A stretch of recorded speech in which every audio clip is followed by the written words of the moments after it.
So my name is Linda Wheatley, and my maiden name was Brown, and I've been coming to St Barnabas Church probably since I was born, which was over 70 years ago. So I've had a long association with this church, really. It's the only church I've ever been to consistently, apart from when I was away at college, when I went to various churches while I was away, but always to this church.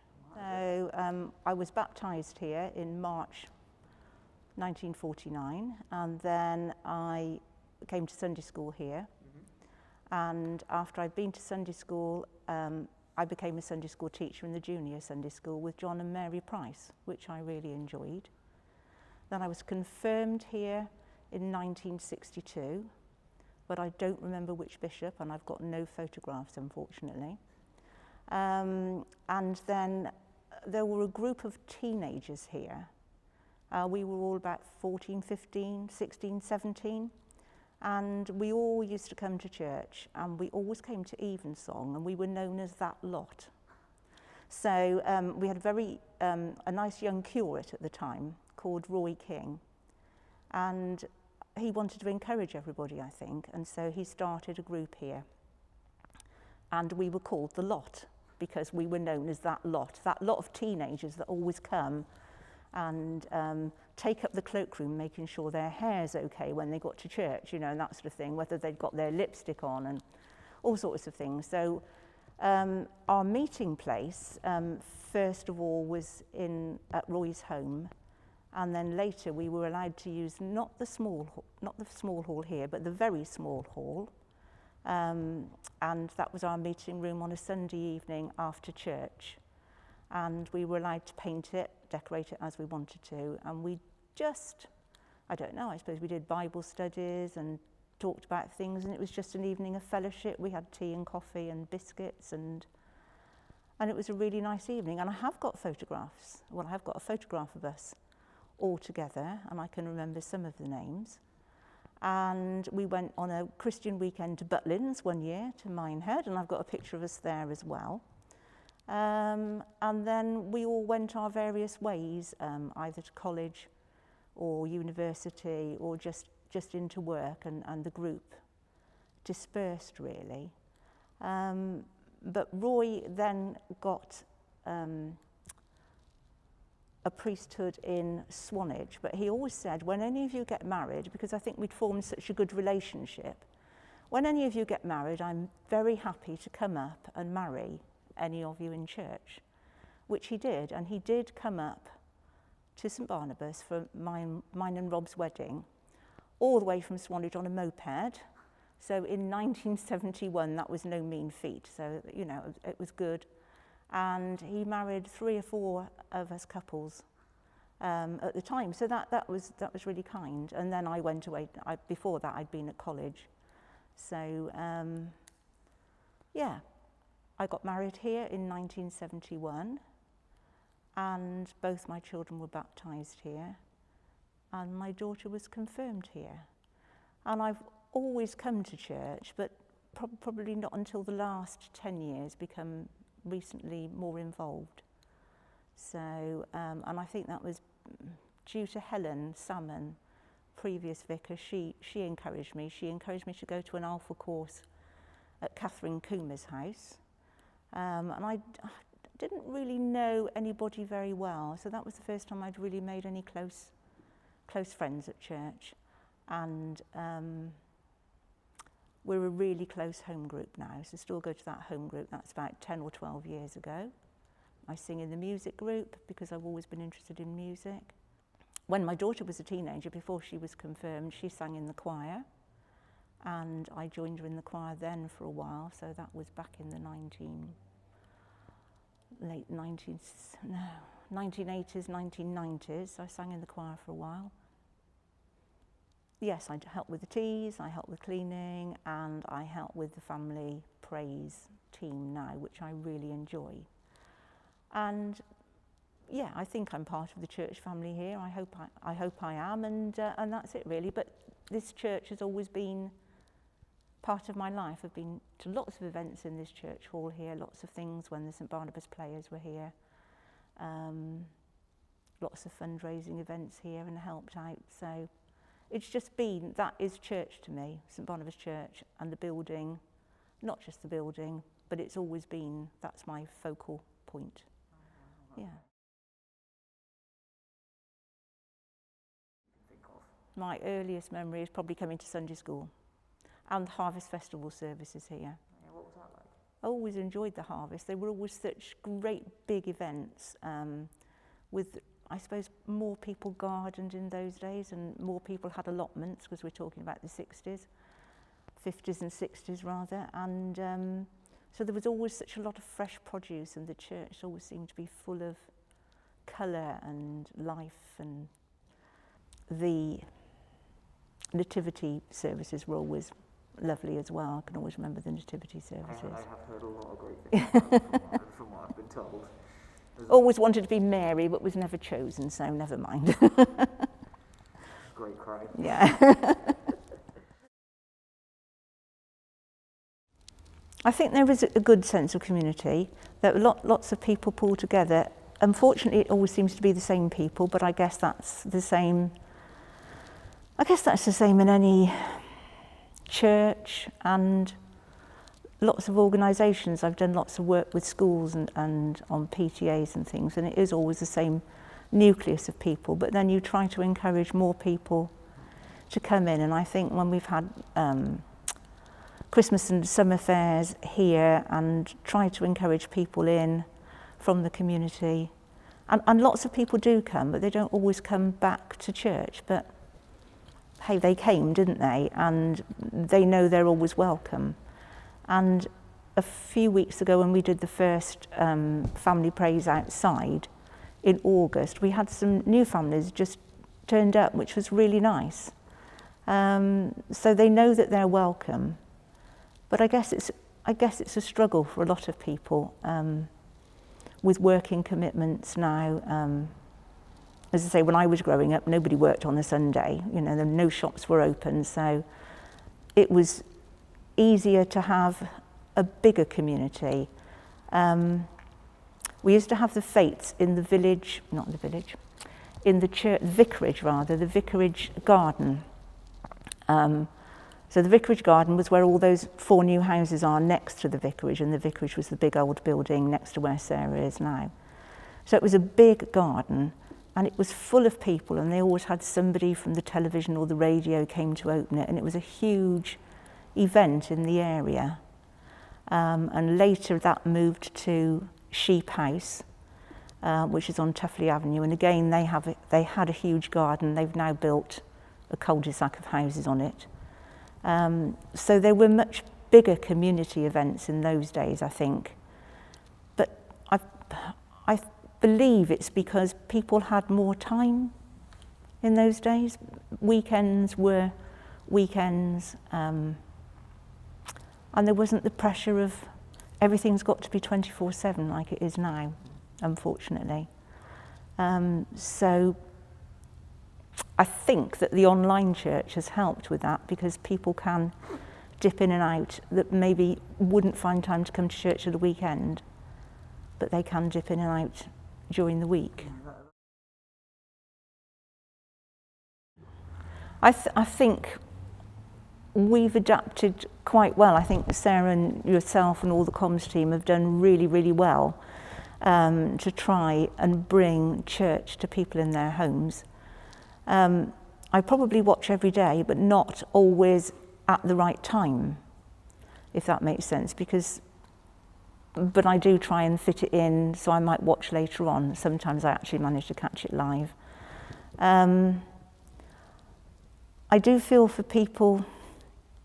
There's a lady that lives around the corner from me, but I know she hasn't got access to the internet, so it's difficult maybe for those people to access all the things that are online, because they're just not able to. They either haven't got the technology or aren't able to manage the technology. So whilst that's been good, and new people have joined the church community, I think for some of the older people it's been quite difficult, but I know that they have been visited by people. I think people do try and make an effort to include everybody that they know about. I think I remember growing up, and probably vicars had more time to do home visits, and I think that was important as well in the past, because people didn't have cars, people didn't have telephones, so I think the visiting still continues, but probably by phone. But yeah, I think people do look out for one another as they always did.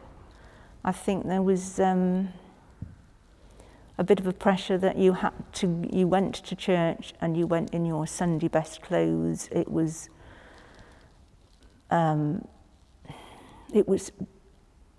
you wouldn't have gone in a pair of jeans. Not that I think jeans, there were many pairs of jeans in the 50s, but you know, it would have been disrespectful. Whereas now, I think whatever you wear, you're accepted. So I think maybe a bit back then, my mum wouldn't have come to church with us because she hadn't got the right clothes clean or something. Do you know, it was, or you know, silly reasons like that. You know, you weren't seen to go to church unless you were dressed appropriately then.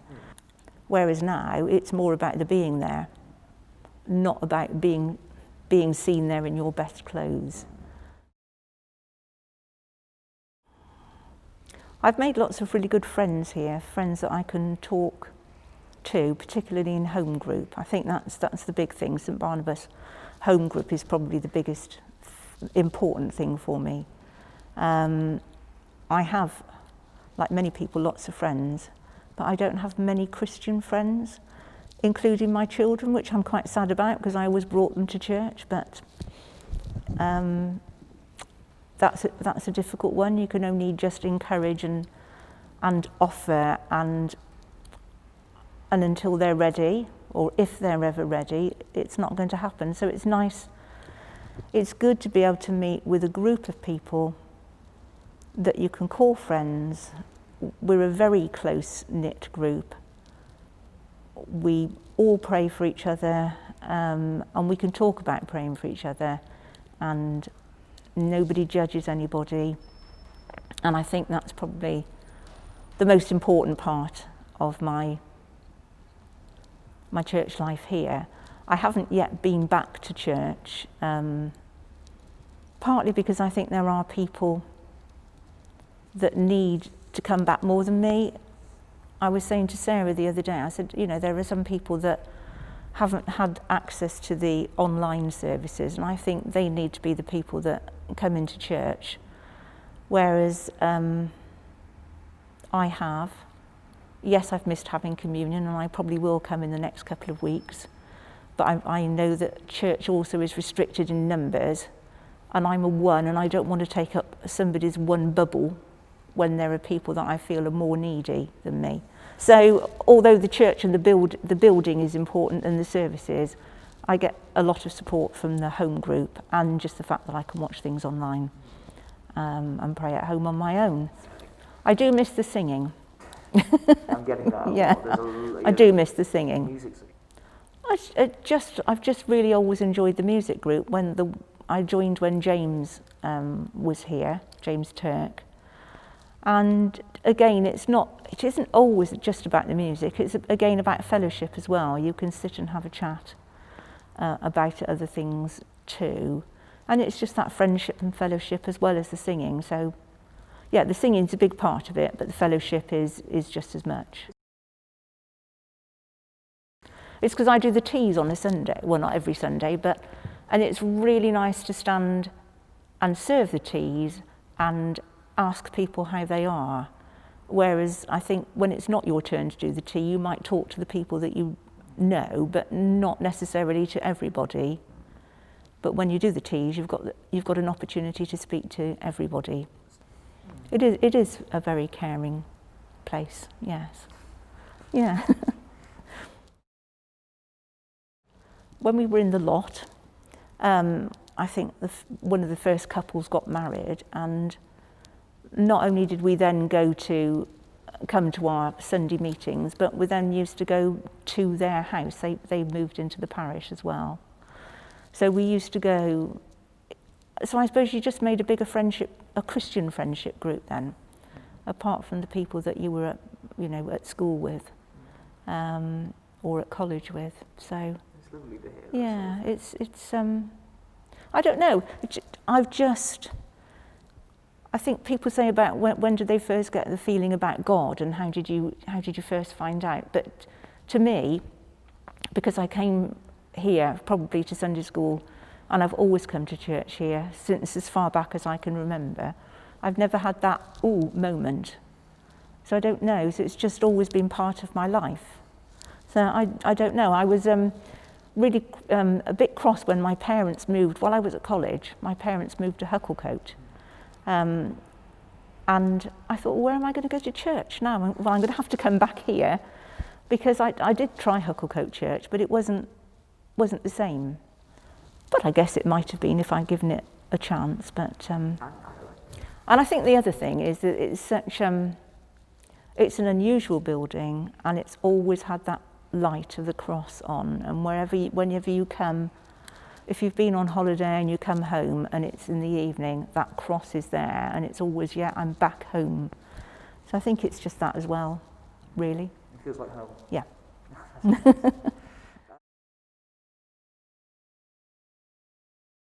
Informal worship, I think, is a good place to start, because you have the cup of tea and a cake or biscuits welcome on arrival, so that's always good. And there's lots of singing. It's not too formal, so there is some praise, there is a chat, but it's not a formal church service, and yet it is church. A welcoming environment, I would hope, and enjoyable, something that they would enjoy, and you'd hope they would go home with I always feel really lifted, so I would hope that they would feel really lifted when they go out by the music and the worship and the fellowship, really, again. I just feel, I don't know, I feel just better. I don't know how to describe it, really. I just feel, yeah, I've been and I've enjoyed my time. I've prayed to God, I've sung, I've had fellowship with my friends, and I just feel better for the week, really. It's a good start to the week. Which yeah, I should come back and try a church service on a Sunday morning again, I think, now. But I am conscious that lots of people have missed out on other experiences online, and I don't want to stop them. But maybe it's my turn. Maybe I could try a service, yeah. You are allowed to feel. Yeah.